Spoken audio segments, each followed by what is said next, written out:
Talent pertama yang diserap masuk untuk line up 2026 AI Team adalah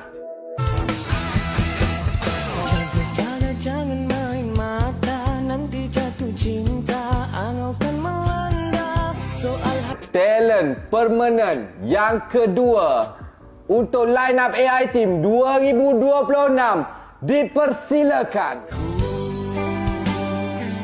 tercipta satu senyuman saat engkau hadir dalam hidupku, seperti bunga yang Talent permanent AI Team line up 2026 yang seterusnya adalah